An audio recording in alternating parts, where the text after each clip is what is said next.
Welcome back to the Lanterne Rouge Cycling Podcast for the preview of the newly named team.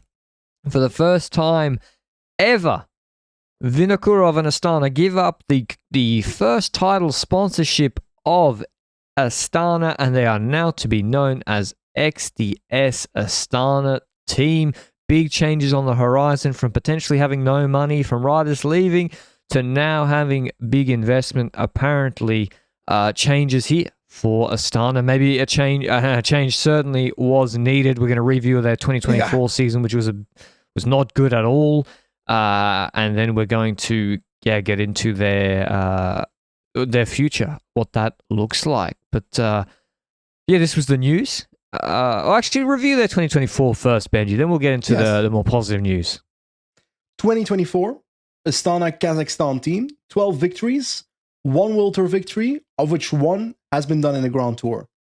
If we compare to the year before, they had 16 victories in 2023, but also 1 World Tour victory and 1 Grand Tour victory. Both part of that World Tour victory. Yes, indeed. Mark Cavendish won both World Tour races in the last 2 years, and also both Grand Tour races, a stage at the Giro 2023 and a stage at the Tour de France 2024. Now, I would like to add more results to that in 2024, as in, they nearly podiumed, or they podiumed that World Tour race there, or that Grand Tour stage or something, but that's the only results I can remember from 2024. Even going over their FirstCycling page, there's a top 10 here or there, but I'm sorry, you got to earn to be called out here. And there's nothing else that they've done at World Tour level in 2024 outside of that Mark Cavendish Tour de France stage victory. And problem, they're looking like they're going to get relegated, because I looked at the LanterneRouge.com website on the last article, the overview of the final rankings of 2024 when it comes to the UCI World Tour ranking, and Astana's in 21st position, so 3 spots under what they should be in to be provisionally seen as a World Tour team in the 3-year cycle, which ends at the end of next year. So, and it's not even close. They're 5,000 points behind. No. They've been horrendous. In my words, they're fucked. They look pretty fucked. They do, from a relegation perspective. Now, there's hope. Well, if Archaea, Archaea are getting relegated themselves, so it doesn't matter that they fold. If Archaea had stayed up, then folded, then another free license would become available to make 18. But they're getting relegated themselves, so Astana will be relegated. Doesn't matter who they signed, unless DSM have an absolute shocker. But I don't see that. Poole and Onley look pretty good. So but it's not all disaster. I'll get into it's not all disaster for Astana. I hope again XDS know that, because I know that when Lotto got relegated, it was it's not good to not have a World Tour license, because the World Tour license, you can say to a sponsor, remember, people don't understand anything about cycling and its intricacies. Why would they? It's so complicated. World Tour license, we get to go to the Tour de France every year because we have a World Tour license. It's a lot more difficult to be actually, there's a rolling 1-year wild card, and if you're the best pro team, then you get to go to the World Tour de France automatically. So you don't. That's a more difficult sell. But they decided to build their team and money around Cavendish and the sprint train. They did win the record-breaking Tour de France stage. Was that worth getting relegated? Time will tell. Because that was so not a good idea. Well, they just made some horrendous signings and decisions, and if you're signing Zelig and co when you need points, it's just stupid. What are you doing? Everyone saw that train wreck coming. But I look at the horizon and I see hope for this team. As in, financially, there's hope. Because in the last week, we already had the rumors a couple of months ago, that there was this Chinese brand that could potentially step up and create a super team out of Astana. Those were the words that I read on Cycling News back in the day. And it was confirmed already by Astana then that something was happening. But in the last week, there was a press release released by the Astana Kazakhstan team announcing, and I quote, XDS announced a major investment of the UCI Astana team. First of all, lots of people are now quacking into their podcast player. What's an XDS? Patrick, what is an XDS? XDS is a leading bicycle brand in the Chinese market, and XDS has a premium bike brand called the X Lab, which the team will ride. And X Lab is known for its precision engineering and cutting edge technology. But yeah, I obviously never heard of it. Did you read it from the press release? Yeah, I'm reading it like you were like release. Reading an advertisement segment. I gotta say, when I hear X Lab, it feels like a version of S-Works, you know? You've got Specialized S-Works. You've got XDS Premium, and X Lab. First thing that came to mind when I saw this. Maybe they make S-Works. I don't know. Like, the factory of XDS, obviously they're very known within China and within the manufacturing of bicycles in terms of also working with other brands. I don't know which brands, but I'm fairly certain that the same factories that XDS works in or that XDS owns also produces some of the major bike brands that we have seen in the cycling world. I don't know which ones, so I cannot confirm this 100%. But that would argue to me that it's not just an AliExpress bicycle that these riders are going to be riding. No, yeah, it's very like short-sighted to be like, oh, they're going to be riding like Chinese bikes. Like every bike is Chinese bike, like or Taiwanese. So, that's like doesn't mean much. I would more say like, yeah, I wonder how much money's coming in. Yep. Etc. But reading from the Weight Weenies forum, goated forum, and a post said the Weight Weenies forum, that's where the real intel on bikes is. The relation between X-Lab and SDS is essentially what S-Works is to Specialized. As a Chinese, I would say this is among the most reliable bike manufacturers from mainland China. Brand image is something really different and not necessarily associated with quality. So, yeah, basically, it could be good, and not necessarily bad. So, I just picked one random comment from the Weenies forum about XDS. So we just don't know. Credits to who? Who posted it? I gotta tell you. Oh, I already closed the tab. It was Toxin, I think. Cool story. Anyway, continue. Yeah. So it's good they got money coming in, and apparently this also brings a global expansion strategy. Remember, this is a team that used to be one of the most dominant Grand Tour teams in the world. They had Armstrong and Contador on the same team going for the Tour de France. They had Nibali winning Grand Tours.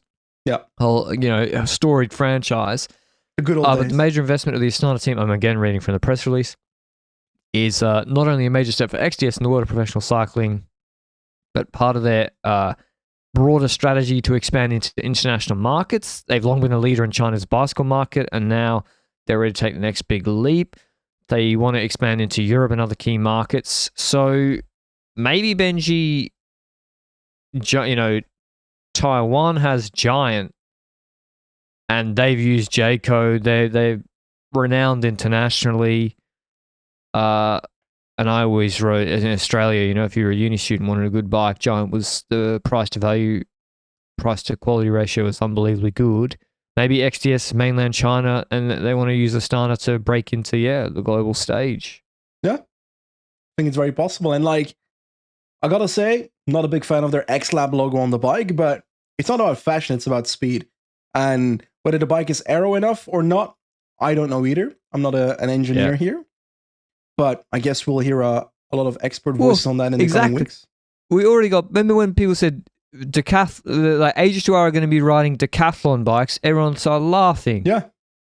Well, to be fair. So you're going to be riding a kid's balance bike. And then the Van Ryssel's one of the best bikes in the peloton, and they did their homework and they made an awesome bike. So you just don't know. But I looked at their website and they're not selling any 1 meter bicycles, so you won't be able to ride them. Yeah, I'm out. That's no good for me. You're just too small. I'm just too small. The new kit, I would say, is a violation. Like, stop. Mate, a lot of kits are. Stop with the light blue tie-dye. Just stop! I can't see which team is which, okay? I have to watch 1,000 hours of cycling every year, and I can't. Israel, Astana, Groupama, maybe. Decathlon. Yes, this is the. Stop! Or, no, I will just say you are one team till further notice. I can't take it anymore. Kits. Kids these days, huh? Oh my god. Just, can someone just do something different than the tie-dye light blue? Yes. They can, but Okay, they don't. Outgoing transfers. Mark Cavendish retires. There was, I think he could have been convinced to continue. He never it didn't seem like he wanted to retire, actually. Yeah, and he's coming to the Saddest to the Ender. Yeah, as an ambassador. But I have a feeling he wanted to continue. But yeah, he's outgoing. Oh, wow, there's a lot of outgoings, Benji. Mercury retires with him. Selig retires with him as the lead out. Wow, what are the other outgoings? So, those three, yes, Cavendish, Mercu, and Zelig. There's also what I call the Great Kazakh Emigration. As in, that's literally how I titled it in the document, by the way.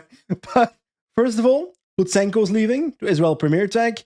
He performed well for about 2 weeks this year, winning Abruzzo and finishing 8th in LBL. Completely forgot that he top 10 LBL, so the level's there when he needs to, but wasn't there very consistently, that's for sure. Then he crashed out a random person in that race in... Where was it? Oh, that race we spoke about where Lutsenko just crashed someone at an intermediate sprint. You remember? Some Chinese race or something? Oh, yeah.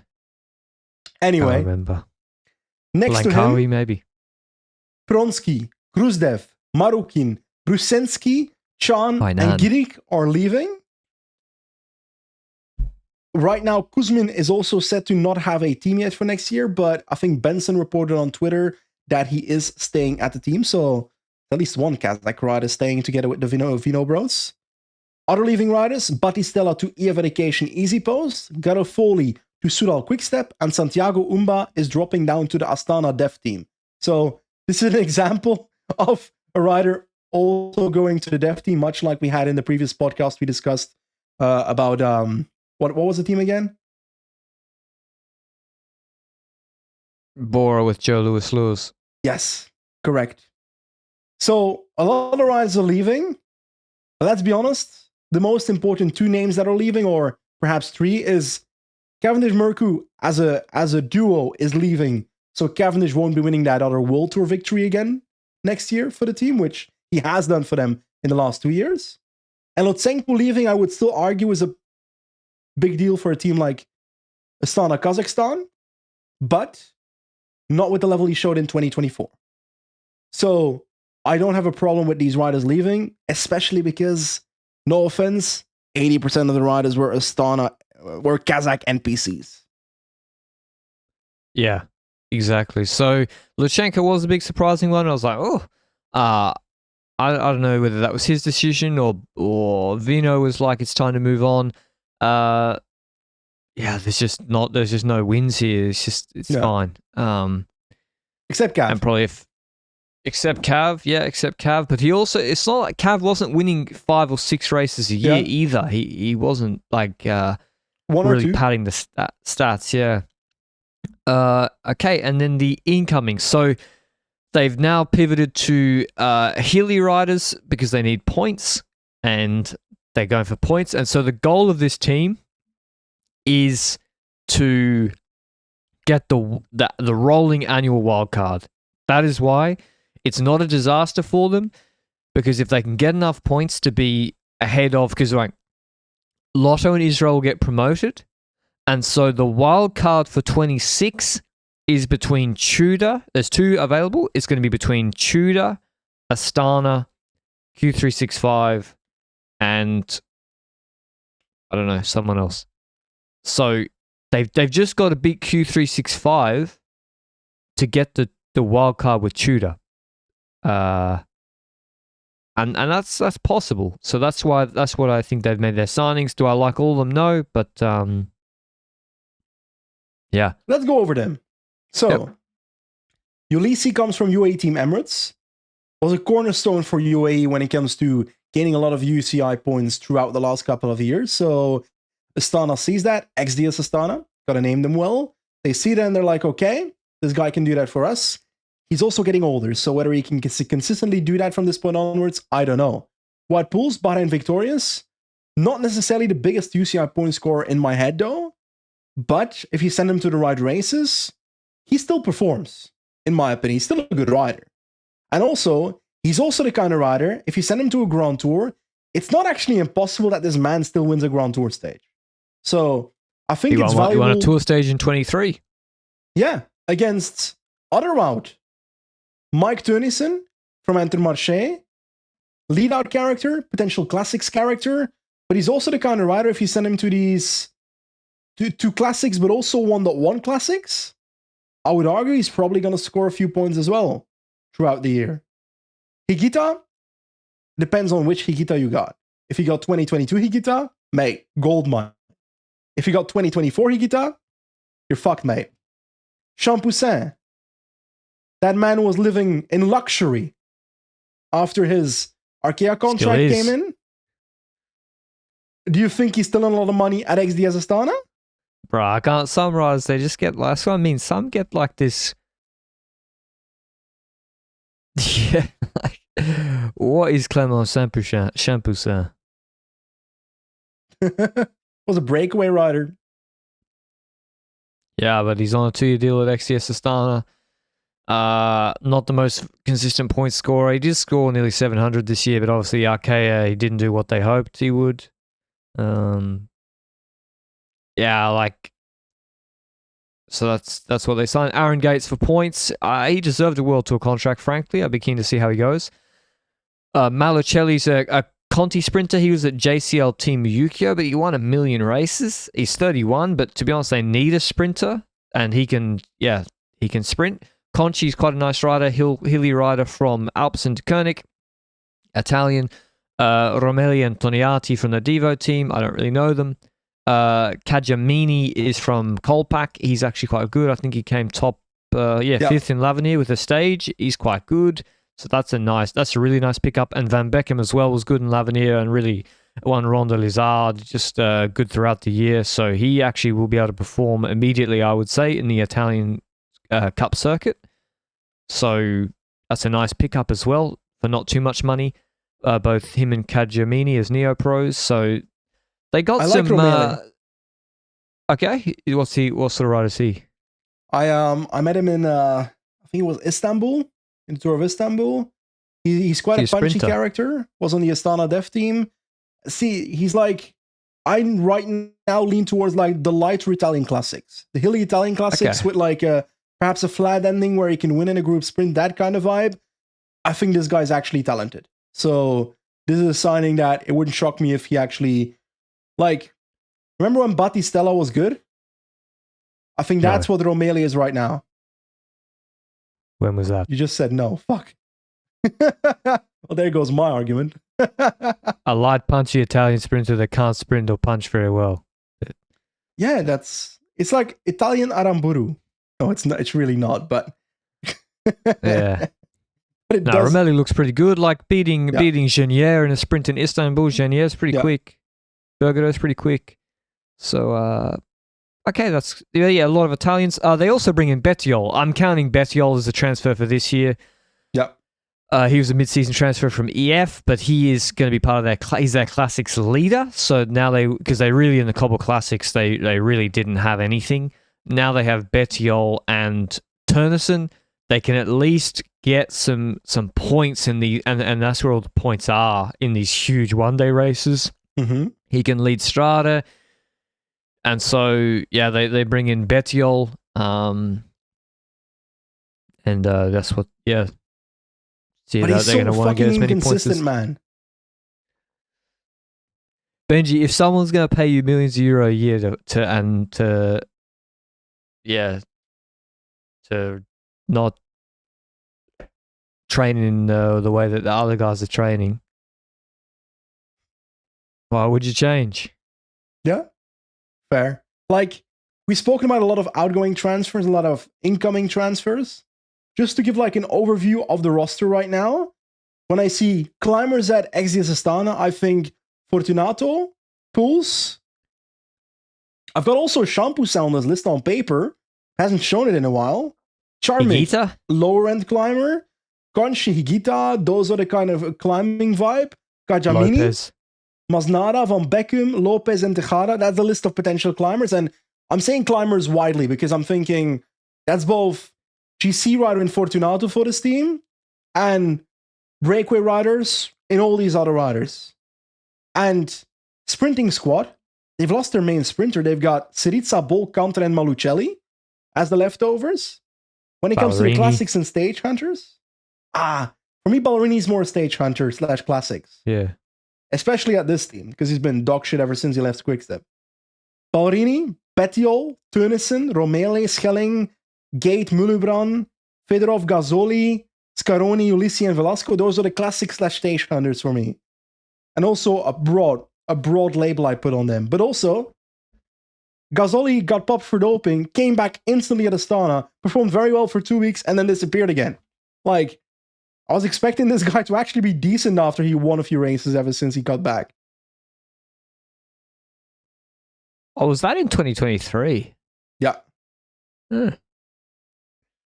Yeah. He had a... Yeah, Shocker. just a lot of guys... Yeah, he had a shocking year. Wow. I thought Scaroni was pretty good. I was pretty impressed with him in the early season, actually. 11th in Emilia. I think he's really good. 4th in La Guerra. Question.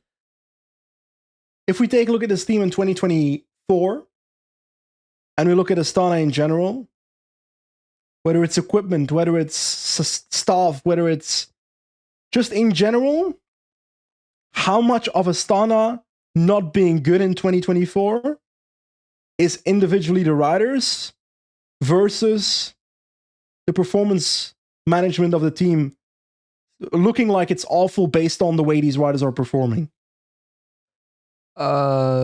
It's both. Yeah, it's both. It's because like when you see, okay, you have a Gita and it's like you already said you could have good Gita, you could have bad Gita. Good Gita can win Volta Catalunya and like be a top 1 week racer and podium Liège, but you don't expect a rejuvenation of a Gita. You expect bad Gita because if he's really bad on Bora, why would he be so much better at Astana? Yeah. So then it's like, and then you pay probably 7 figures for the privilege. So then it's like, it's not good, is it? Masnada, do you expect a rejuvenation of Masnada, who was nowhere in Quickstep for 2 years? Not on Astana, because Astana's not the team that has proven to be the rejuvenating factor for these riders in the last couple of years. There's a few riders that came to Astana aiming for a potential recovery of their career. Moscon came over here and was like, let me be invisible for 2 years. So, I don't see it. Champoussin, are they going to turn him into like a consistent one-day rider? Probably not. No. The guys who I think will be just stay at their level is the experienced, like non-Italian guys. So Teunissen, Pools, and Aaron Gate, for example. Yeah. He probably was training himself at Burgos. Like Probably. he knows what he needs to do to be at level. So he's gonna Gate will do what he needs to do. So, but yeah, it's like the guys who need. I mean, maybe Kajamini really kicks on and becomes a star. That's what they sort of need. But they also don't have the absolute like future big talents either. Like Lorenzo Finn's Italian, half Yorkshire, half Italian. Yeah. They don't and have you that want more either. sprinters, in my opinion. If you really want to have UCI points. Man, Max Canter. He puts the cant and canter. 1, 2, 3, 4, 5, 6, 7. He's on his 7th year in World Tour level for a sprinter that can't sprint. Yep. It's incredible. That's a fact.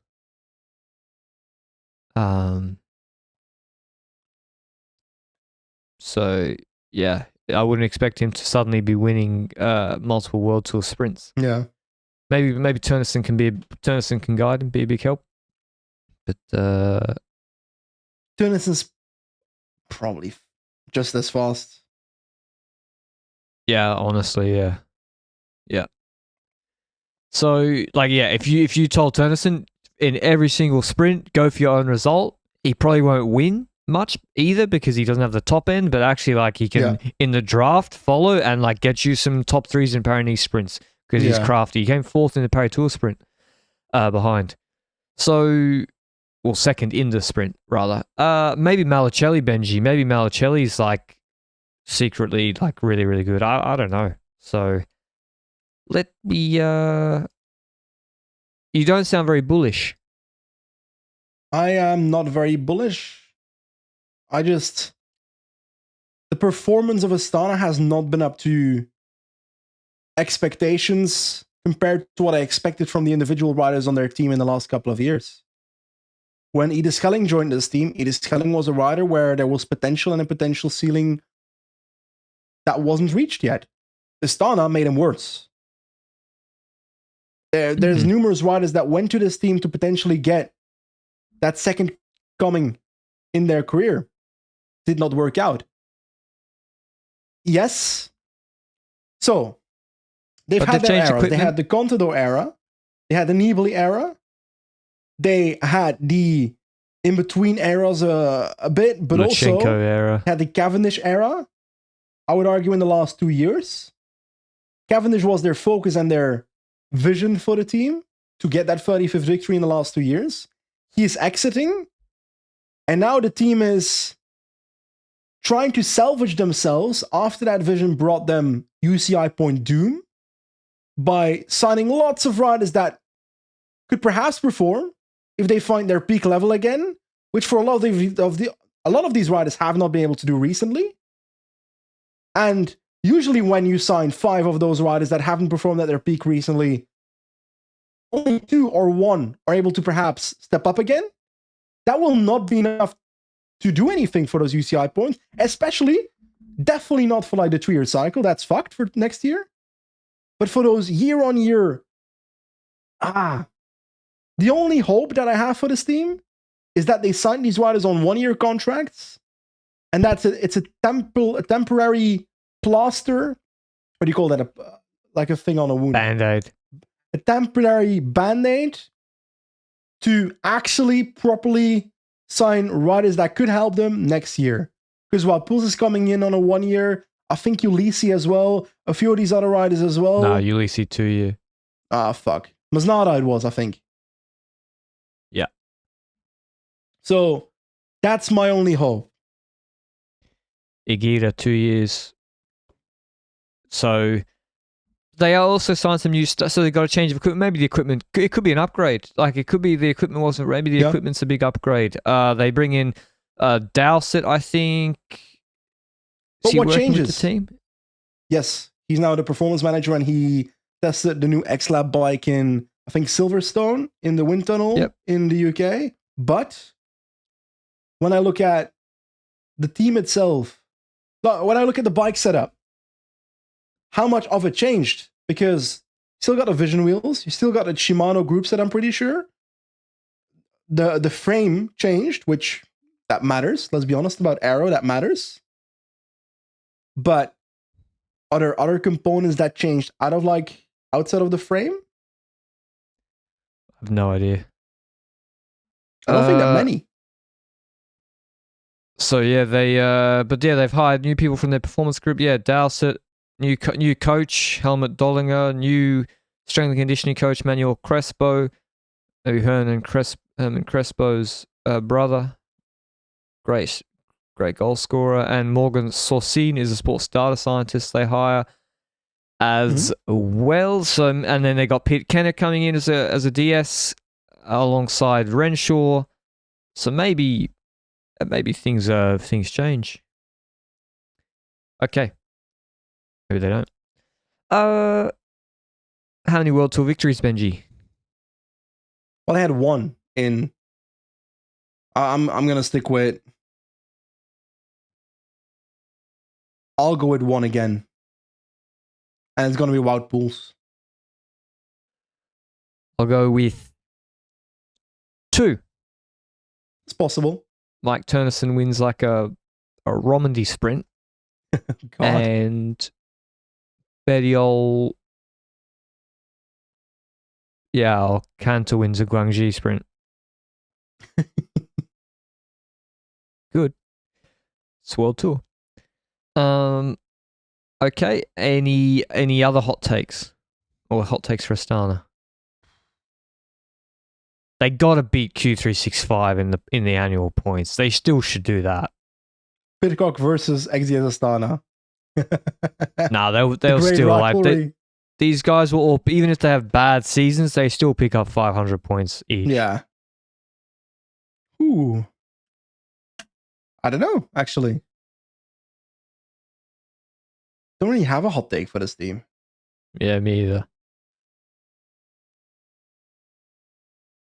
So yeah, I think they'll get relegated, and then I think they'll get the annual wild card, and so it won't be that big a deal. In fact, it means they get to pick and choose. Maybe they don't have to do the Vuelta in 26. So how likely is it that they have the end of the world? How likely is it that they have the annual wild card? You think right now? I think pretty likely. Okay. Because I think it's pretty likely. Yeah. Because like these guys will score points. Yeah. They might not win a lot of races, but they should score. Like they can top 10, all these races. These on the pro circuit. Okay. But they are fighting for that annual wild card against Tudor. Tietma. But also the relegating teams, no? Arkea. But they are one of the relegating teams, and then Arkea might fold. Yeah, UNOX. UNOX, true. Ooh, I forgot about UNOX. Ooh. Yeah, it's gonna be tight, but I think they will still, now with these transfers, I think they will beat UNOX in the points in 25. Tudor maybe not. Actually, definitely not. But UNOX, Astana should still. It's going to be a fight, and then you got to do the fight again the next year, and because you can't have a bad year. Soon you can't have one off year with the annual wildcard. Okay, that was the preview of XDS Astana. Big changes. Good to see they got a new sponsor in, and good to see also that we have. I would say it's positive to have like Asian investment in World Tour cycling. Yeah. As well, it should happen, and I'm glad it is happening. Maybe a surprise for Astana, but there's such a continental scene in China where you see quite a few. There's lots of like Chinese continental teams. When you look at Japan, there's lots of like an actual Conti scene, a crit scene in Japan as well. We don't necessarily have that World Tour. What do you call that in English? Presence from Japan or China. So I do like seeing that Asian representation in World Tour coming up and up and up. And I feel like it almost happened a couple of years ago, no? When Lampre folded, it was initially set to be taken over by a Chinese investment instead of UAE Team Emirates. And it was UAE Team Emirates that then ended up taking over Lampre and not the Chinese sponsor. Next to that, I swear a few years earlier, there was something called Team Type 1. Was that a cycling team? And for some reason, I remember that being a... Okay, that's not what I was looking for. Team Type 1 is the Conti team that was called Team Type 1 before it became Novo Nordisk. That's not what I was looking for. There was some kind of Chinese thing that also happened before that. Or was going to happen and didn't happen. I don't know. This is the first time that it's actually like properly happening, seemingly, which I enjoy. So yeah, hopefully it's a success for the team, and they have a bounce back year next year with some more W's. And yeah, we'll see on the road. Maybe, but maybe they won't. Then the sponsor doesn't get what they want. So Still not out of the woods yet, I would say, for Astana, despite the new investment. Hope you enjoyed the preview, and we'll see you with the next one. Ciao.